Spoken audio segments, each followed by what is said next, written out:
Salut à tous, dans cette nouvelle vidéo, nous allons aborder la notion de classe. Alors, dans les vidéos précédentes, nous avons vu la notion de structure. On a même découvert qu'on pouvait créer des fonctions, d'accord, pour pouvoir manipuler ces structures. Cette fois-ci, nous irons un peu plus loin en créant des classes. La première chose à savoir, c'est que une classe va beaucoup plus nous permettre de regrouper, d'accord, en une seule entité de données membres et des fonctions membres appelées méthodes. Et donc, contrairement aux structures où les attributs et les méthodes sont par défaut publics, dans une classe, ils sont par défaut privés. Nous allons illustrer d'accord tout ce que je suis en train de dire par un cas pratique. Pour rester dans le même contexte, nous allons utiliser et travailler avec les points. Et donc, un point est caractérisé par une abscisse et une donnée qui désigne donc ces données membres. On peut donc calculer également la distance entre deux points et le milieu de deux points. Il représente donc les fonctions membres d'accord de notre entité point. Nous allons définir ensemble maintenant la classe point d'accord en créant un nouveau projet. Et dans ce projet, on va créer un fichier d'entête .h, voilà, et corps étant un fichier source .cpp. Et donc on va se rendre au niveau de code bloc, d'accord, pour passer maintenant au cas pratique, pour voir comment on peut définir une classe et comment pouvons-nous corps étant créer des instances de cette classe et les utiliser convenablement. Donc nous allons commencer par créer un nouveau projet, donc File, New, Project. Donc on va prendre Console Application. Je continue. Projet C++. Alors on doit préciser le nom de notre projet. Alors on va l'appeler les classes pour faire simple. D'accord. On va enregistrer le projet toujours au niveau de notre dossier C++ sur le bureau. Donc on va terminer. Et voilà, notre projet est créé. Donc on va rapidement créer notre fichier d'entête et notre fichier source. Donc je vais faire File toujours, New, File cette fois-ci. On va prendre le fichier d'entête. Voilà, donc on va l'enregistrer toujours au niveau de notre dossier, le projet, les classes. Donc c'est le fichier, c'est .h.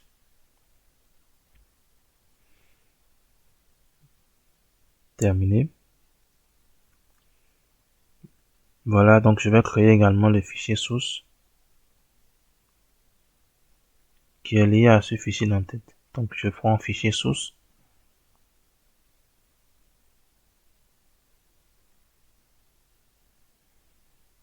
Voilà, donc je l'enregistre toujours dans le même dossier, dans .cpp. Très bien, donc on vient de créer actuellement les différents fichiers. On peut maintenant beaucoup plus passer d'accord à la définition de la classe point. Donc on va venir au niveau de notre fichier d'entête et on va définir ensemble la classe point. Alors pour définir la classe point, on va commencer par le mot-clé classe. D'accord. Ensuite, on va donner le nom de notre classe, donc c'est point. Ensuite, on va beaucoup plus ouvrir maintenant les accolades. Très bien. Et donc, on pourra maintenant définir le contenu actuellement, donc les données membres ainsi que les fonctions membres de notre classe. Et donc, pour cela, on va d'abord commencer par préciser, d'accord, voilà, le modificateur d'accès public. N'oubliez pas, comme on l'avait dit, par défaut, si on ne précise pas, c'est que par défaut, les données membres et les méthodes membres, d'accord, sont par défaut privées quand il s'agit des classes. Et donc, on va déjà commencer d'abord en utilisant beaucoup plus le niveau d'accès public. Donc, on va commencer par mettre public. D'accord. Deux points. Et là, maintenant, on pourra maintenant définir déjà les données membres. Alors, les données membres sont beaucoup plus l'abscisse et leurs données. Donc, on a dit un point caractérisé par l'abscisse, d'accord, et leurs données. Donc, on va déclarer.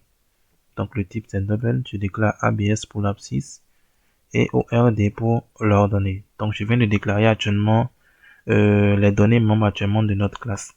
On va maintenant déclarer les fonctions membres, d'accord, donc les méthodes. Je vais commencer par distance. Et donc, la méthode distance va nous permettre de pouvoir envoyer une donnée de type réel. Donc, je mets double, le nom de la méthode, c'est distance. D'accord. C'est la distance entre deux points, donc entre le point, ce point-ci, et le point qu'on passera en paramètre. Donc, on va passer un point en paramètre. Donc, je vais préciser le mot-clé const. D'accord. Comme vous l'avez dit, on va notifier qu'on ne va pas modifier le point que nous allons passer par paramètre ne sera pas modifiable, d'accord, par le programmeur au niveau de cette méthode. Donc on va ensuite préciser la classe et on va passer maintenant beaucoup plus le paramètre point maintenant par référence, donc et commercial P, tout simplement. Je termine par point virgule. Ensuite on va toujours poursuivre cette fois-ci avec notre deuxième fonction membre qui est le milieu. Donc le milieu doit renvoyer beaucoup plus un point cette fois-ci parce que ce sont les coordonnées du milieu que nous cherchons. Donc je mets point. D'accord, le nom de la méthode c'est milieu. Et c'est également déterminer le milieu entre le point, ce point-ci, et le point que nous allons passer en paramètre. Donc on va également passer en précisant le mot-clé const et en passant également le point P par référence. Voilà, donc on vient de passer également le point on vient de passer également on vient de préciser autant pour moi déjà les méthodes membres, d'accord, et les données membres de notre classe. Donc on vient de terminer avec la définition de notre classe. On peut maintenant passer avec notre fichier source.cpp et définir maintenant en clair maintenant le contenu d'accord de chaque méthode membre, d'accord, de fonction membre que nous avons défini au niveau de la classe. Donc je viens au niveau de .cpp. Et à ce niveau, on va commencer déjà par inclure, d'accord, notre fichier .h. Donc, je commence par dièse include.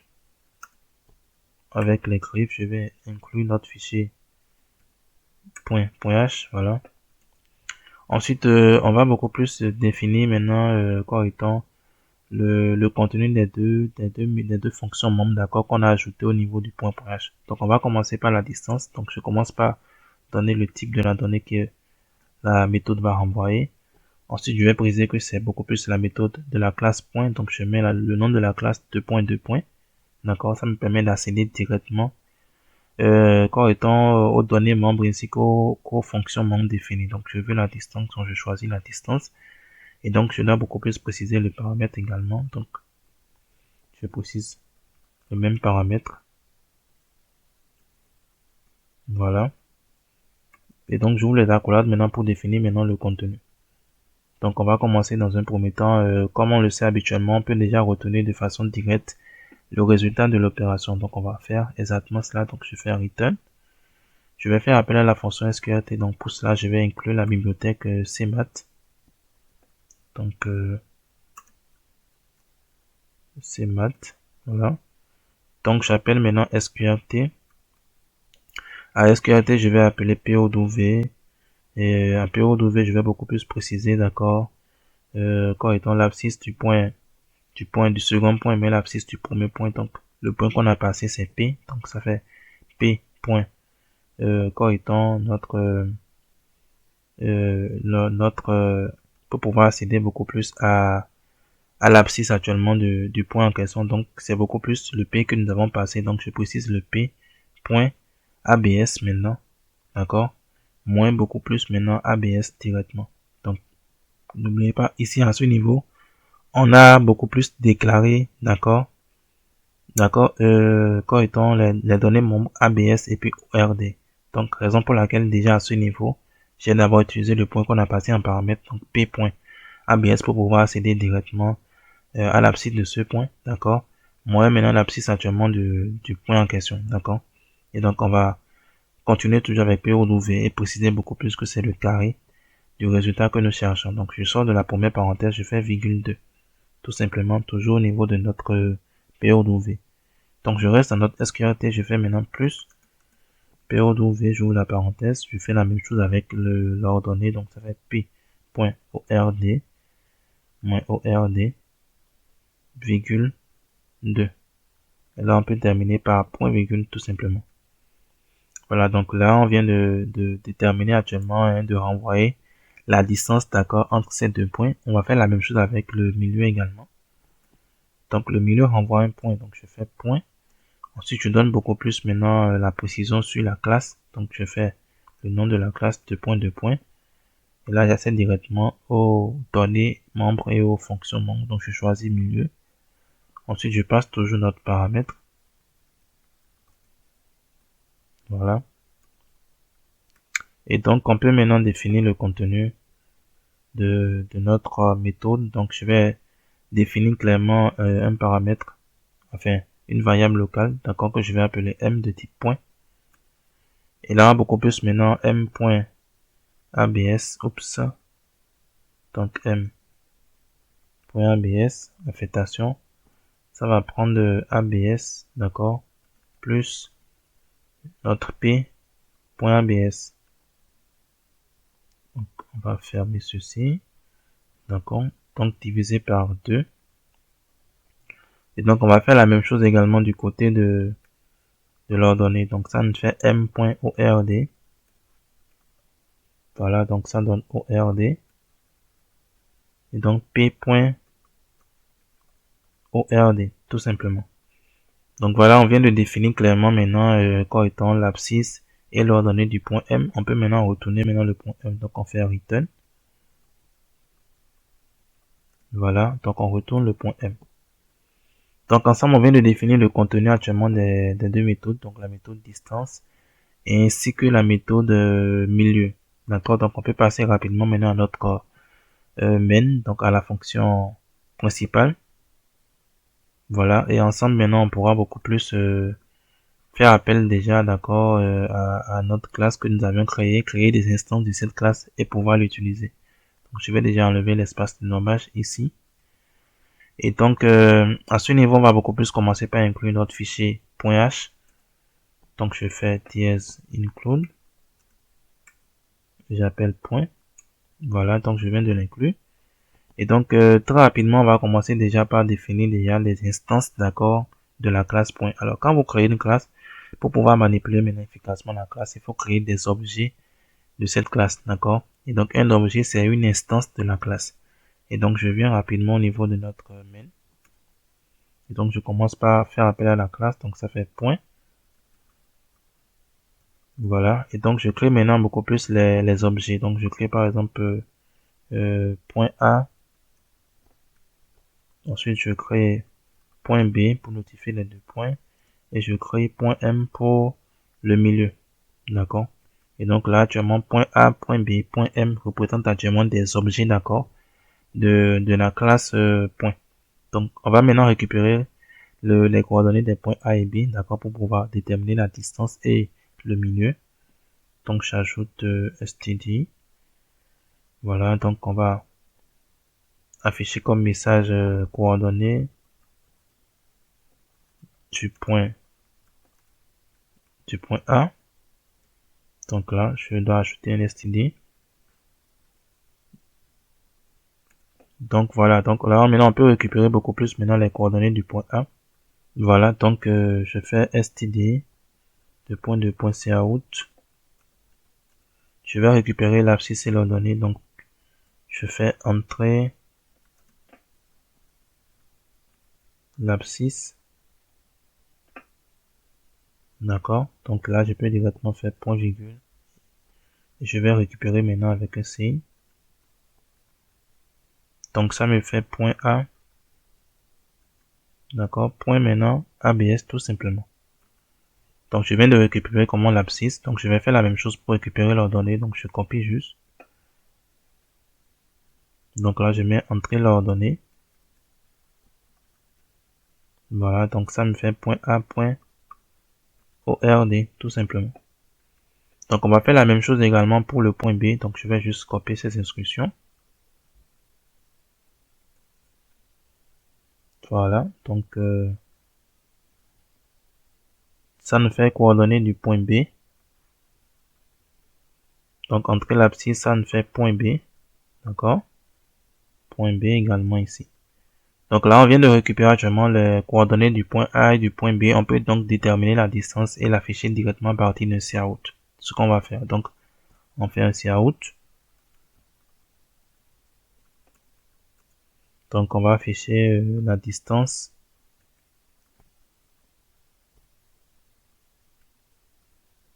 entre les points A et B. R de points. Donc là, on va maintenant faire appel à notre fonction distance. Donc, de faire distance. Et à la fonction distance, maintenant, il faudrait beaucoup plus qu'on puisse commencer par préciser d'abord le premier point qui doit appeler cette fonction-là. Donc, avant l'appel de la fonction, donc de la méthode, on va commencer par préciser le premier point qui est le point A, point tout simplement. Et là, maintenant, on pourra maintenant passer maintenant en paramètre maintenant le second point qui est le point B. Voilà. Et donc, on peut faire un retour.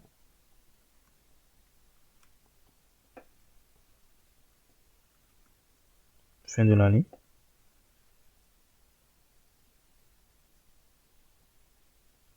Très bien. Donc, là, on vient de terminer avec la distance. D'accord. Donc, on peut utiliser également la fonction, la méthode milieu d'ailleurs, tester également la méthode milieu. Donc, on peut faire appel à notre point M que nous avions créé. Et le point M va prendre l'appel, donc beaucoup plus le premier point, le point A, point maintenant le milieu, qui va prendre le second paramètre, donc le point B, tout simplement. Voilà, donc on peut maintenant afficher les coordonnées du milieu, donc avec un cout, je mets coordonnées du milieu,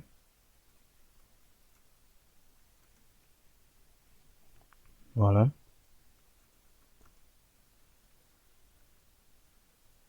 Oups.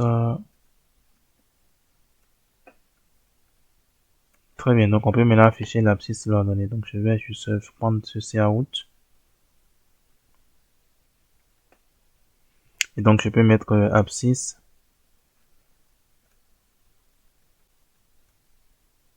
Abscisse. Et donc pour afficher, j'appelle le point M, point ABS tout simplement. Je fais la même chose également pour afficher l'ordonnée. Donc je fais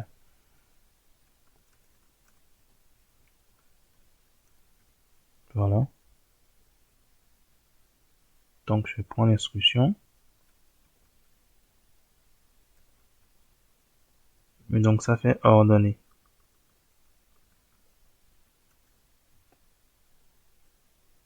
Donc .m.ord. Tout simplement. Donc voilà les gars, on vient de définir ensemble d'accord la classe et on vient également de créer des objets de cette classe. Et on a utilisé ces objets maintenant pour pouvoir vraiment manipuler voilà les méthodes membres, donc les fonctions membres qu'on a définies. On va rapidement tester déjà notre programme. Donc je lance le test. Donc le test est lancé actuellement. Donc voilà, la console vient ça main coordonnée du point A, entrer l'abscisse j'entre 2, l'ordonnée j'entre 4, coordonnée du point B, ça demande entrer l'abscisse j'entre 3, l'ordonnée ça demande j'entre 6. Et donc ça nous met la distance entre les points A et B est, et les coordonnées également 2,50 comme abscisse et puis 5 comme ordonnée. Donc c'est bel et bien juste. 3 plus 2, 5 divisé par 2, 2,50 pour l'abscisse. Ordonnée 4 plus ordonnée 6, ça fait 10 divisé par 2, ça fait 5.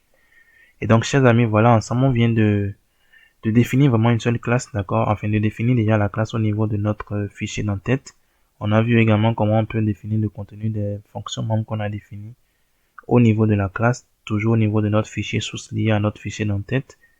Puis, à partir de notre main, on a été en mesure de créer des instances de la classe point et de faire également des manipulations à partir de ces instances-là. Et donc, les amis, c'est déjà la première information utile que je vais vous montrer au niveau de cette vidéo. Nous allons maintenant parler d'accord des constructeurs. Alors, nous avons créé des objets .A, .B, .M, d'accord. Et mais ce que je vous ai pas dit actuellement, c'est que ces objets ont été créés grâce au constructeur par défaut. En d'autres termes, quand vous créez une instance de la classe, d'accord, directement le constructeur est appelé. Et donc, afin de se rassurer que les données membres de notre classe, d'accord, sont initialisées avec des valeurs qu'on aurait définies nous-mêmes, il est vraiment recommandé de créer nous-mêmes notre propre constructeur par défaut. Et c'est ce qu'on va essayer de faire maintenant, d'accord, au niveau de notre programme, donc au niveau de notre projet. Et donc, pour définir notre constructeur par défaut, je vais revenir au niveau du fichier d'entête et nous allons définir notre constructeur. Alors, le constructeur par défaut porte toujours le nom de la classe. Donc, le nom de la classe, c'est point. Et le constructeur par défaut n'a pas de paramètres. D'accord? Donc, c'est parenthèse vide, point virgule, tout simplement. Et donc, on ira maintenant au niveau de notre fichier source pour définir maintenant le contenu, d'accord, de notre, le contenu de notre constructeur. Donc, je fais appel à la classe. Et donc, ça me permet de pouvoir voir le constructeur. Voilà. Donc, j'ai le constructeur qui est là. Et donc, je peux maintenant définir le contenu. Donc, j'ouvre les accolades. Et donc, à partir du constructeur par défaut, je peux décider de mettre actuellement l'abscisse et l'ordonnée à 0. Donc, je mets ABS à 0 et ORD à 0. Et donc, ça veut dire que si nous revenons au niveau de notre main, d'accord, et quand je reviens au niveau de la déclaration, donc de la création des instances .a, .b, .m, le fait de déclarer actuellement, de créer ces instances comme ceci, nous permet de faire appel, d'accord, à notre constructeur par défaut qu'on vient de créer. Et donc, vous allez voir que si on affiche par exemple les coordonnées du point A à l'instant ici, on va exactement avoir 0, 0. Donc, je vais déjà tester, vous allez voir. Donc, je vais juste copier ces deux instructions qui nous permettent d'afficher l'abscisse et l'ordonnée. Donc, je vais ramener ça ici. Voilà, donc je mets abscisse du point A. Donc, ça me fait le point A. Voilà. Donc, je mets ordonnée du point A. Ça me fait le point A. Et donc, comme je disais actuellement, si nous testons actuellement, comme on l'a dit, quand nous créons l'instance comme ceci, ça tient compte directement du constructeur par défaut. Donc, l'instance est créée à partir du constructeur par défaut. Alors qu'au niveau du constructeur par défaut, on a notifié que l'abscisse doit être égale à 0 et l'ordonnée également à 0. Et donc, en affichant les coordonnées du point A à l'instant-ci, on va pouvoir remarquer que ça nous affiche 0 couple la 6 et 0 également pour l'ordonnée. Je vais déjà tester. Donc, je lance déjà le test d'accord de notre programme. Et donc, comme vous le remarquez, ça a bien mis abscisse du point 0. Donc, ordonnée du point également à 0. Et donc, ça, c'est beaucoup plus d'accord le rôle déjà de notre constructeur que je viens de vous montrer, le constructeur par défaut. Mais ce que vous devez comprendre, c'est qu'on peut aussi créer d'autres types de constructeurs. On peut créer par exemple des constructeurs avec paramètres. On va déjà créer un constructeur ensemble. Donc, je reviens toujours au niveau de notre point H. Et après notre constructeur par défaut, je vais créer un deuxième constructeur. Donc, je prends point. Tous les constructeurs vont toujours porter le même nom que la classe.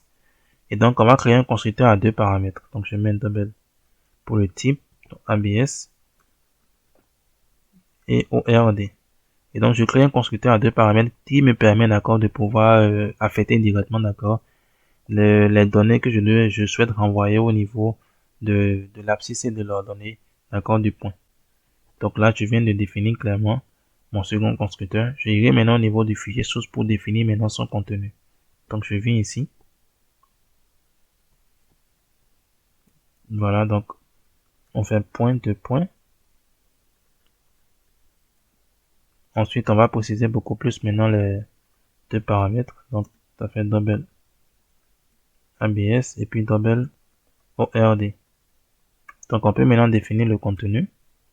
Et donc, au niveau du contenu, maintenant, on peut faire appel maintenant à fils, d'accord, qui va nous permettre beaucoup plus de pouvoir déjà faire, voilà, très bien. Donc, on va pouvoir être en mesure de pouvoir affecter, d'accord, la donnée récupérée au niveau du paramètre ABS directement, d'accord, au niveau de la donnée membre ABS, d'accord, de l'objet, donc du point considéré. Donc, ça nous fait vis ABS va beaucoup plus prendre maintenant le paramètre ABS que nous avions passé. On fera également la même chose toujours au niveau de toujours au niveau de l'ordonnée toujours. Donc je copie et je change ABS en ORD et ça devient ORD ici également. Et donc on va tester déjà notre programme déjà, d'accord. Donc je viens toujours au niveau du main. On a déjà testé le constructeur par défaut avec le point A. Je vais maintenant tester notre second constructeur, d'accord, qui prend deux paramètres avec le point B. Et donc, pour le tester, il suffit jusqu'au niveau de lors de la création de l'instance. Je précise la parenthèse et que je passe actuellement les deux paramètres concernés. Supposons que je passe 2 et je passe 6. Donc, ça indique que j'ai passé 2 pour l'abscisse, j'ai passé 6 pour l'ordonnée. Et donc, si j'affichais également les coordonnées actuellement du du point B. Je dois pouvoir avoir également, d'accord, 2 pour l'abscisse et 6 également pour l'ordonnée. Donc, je mets abscisse du point B, ordonnée du point B. Et donc, ça me donne B.